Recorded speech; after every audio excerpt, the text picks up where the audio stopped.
Hello, everybody, and thank you for joining me again here at The Good Life. I'm Steve, and I just want to share something with you. Something that blessed me in a way I didn't really expect.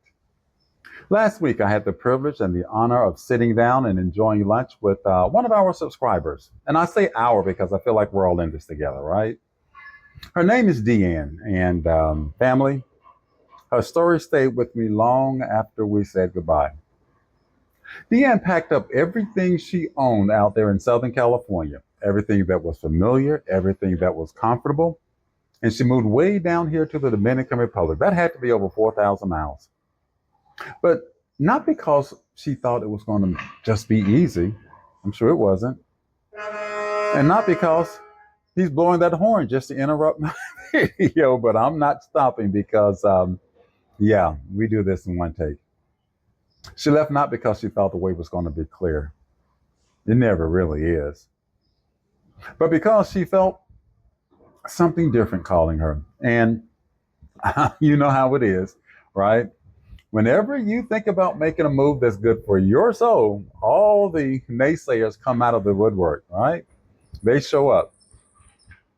I'm sure they're telling her or told her, D, you know you're making a mistake here. Or is it really safe down there? People projecting their fears onto her life. And I'm sure we've all had an experience like that. I know I did when I left. But she came anyway. And here's the part that touched me. She didn't just come alone. No, she brought her 83-year-old mother in tow. There he goes again. Me and him, I'm going to go fight this guy because it's been quiet all morning, right? But I want you to just pause and let that sit with you. Let that sink in. She brought her 83-year-old mother with her. Because back there in America, you know this to be true. Elderly, they're often warehoused in some facility, out of sight, out of mind. Places that make the families feel like they've done all they can. While the people inside, they feel forgotten, neglected, and pushed aside. And I want you to imagine something. Imagine being 83 years old, watching your whole world shrink, watching your independence fade, and watching your family get busier and busier until you become just a memory in their rearview mirror. That's the reality of a lot of elders nowadays in America. But not with Deanne, not for her mother, because this daughter, this woman, no, I'm sure she looked at her mother and said, Mom, come in with me. And family, that moved me. Because in a world where families are more and more separated, where the aged are pushed aside, where the least of these are the first to be forgotten, this woman, this daughter, she honored her mother. And the Bible says in Exodus chapter 12 that we are to honor our father and our mother, that our days upon the land which the Lord thy God has given us will be long.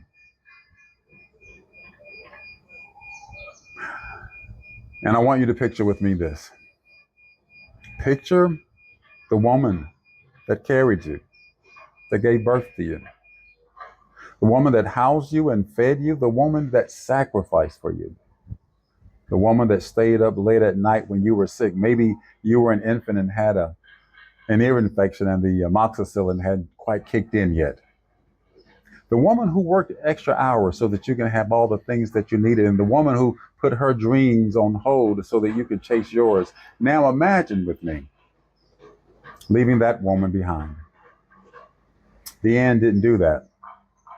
She brought her mother with her, not out of obligation and not out of guilt, but out of love and out of honor and out of a deep understanding that the woman that gave her life deserved to love hers, the rest of hers, with dignity and with care and with presence.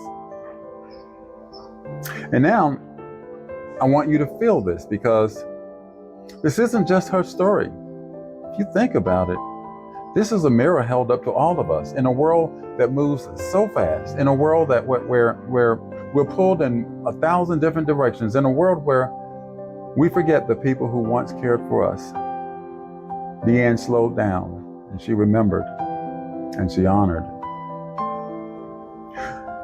But sometimes God sends us reminders through the lives of other people, reminders of what really matters, reminders of what love looks like when it's put into action, reminders of that the commandments, they're not just a suggestion.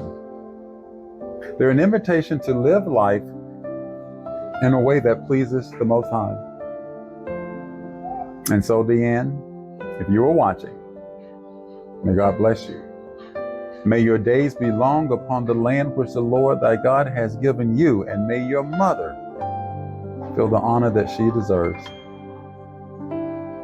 And so if you are listening, may we all actually remember the people that loved us first. So wherever you are, take just a moment to think about the people who love you first, because sometimes our greatest journey ain't about where we go. It's about who we take with us. And that, ladies and gentlemen, is about as good an example of the good life that I can think of.